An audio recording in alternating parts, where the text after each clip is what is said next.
So in terms of additional studies for outcome measures in CIDP, I think that outcome measures that look at patient-reported outcomes as well as outcomes that are assessed by the treating physicians are important. And so having a unified or a composite outcome measure that brings all of those components together, I think, is critically important. To further, I would say that one would need to have an outcome measure that it's easy to implement and can be used in the clinical setting, as opposed to a lot of the outcome measures that we have developed that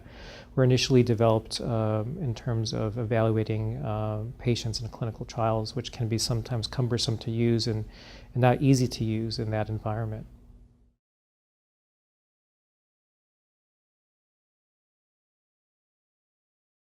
So it's very helpful, and home infusion companies have started doing this both on the neuropathy and the myasthenia gravis side, and take some of the simpler scales and have patients or the nursing staff who's there at their homes complete it at each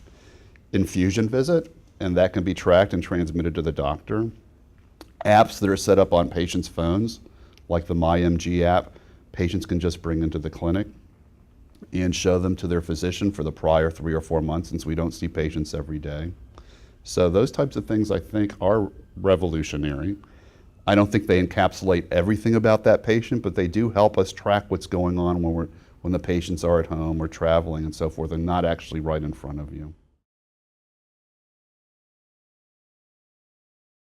In mine, it depends on where they're at in their treatment, but if it's a treatment-naive person, I'll do it, of course, before they start the treatment. I like to get some sort of measure after a month and then at 3 months. And the reason for that is that I want to see patients start to improve over the first 1 to 3 months, and I want to see what their trend is, and then I want to see when they reach that peak effect. And so for starters, before treatment, 1 month, then 3 months, and then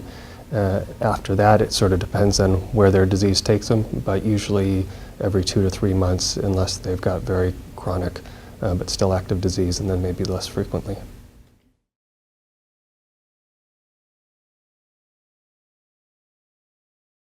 A composite score that incorporates multiple assessments could be very nice,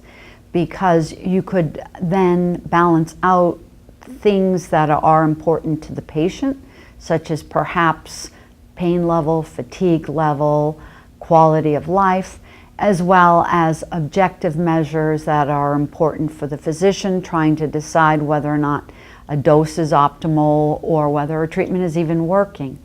And ideally, such a composite measure should give you a report of a number that makes sense to the physician and to the patient, so that a patient can know this treatment's really working for me, I'm optimally managed, and the physician can know that, and can know when something isn't optimal and when a treatment should be changed.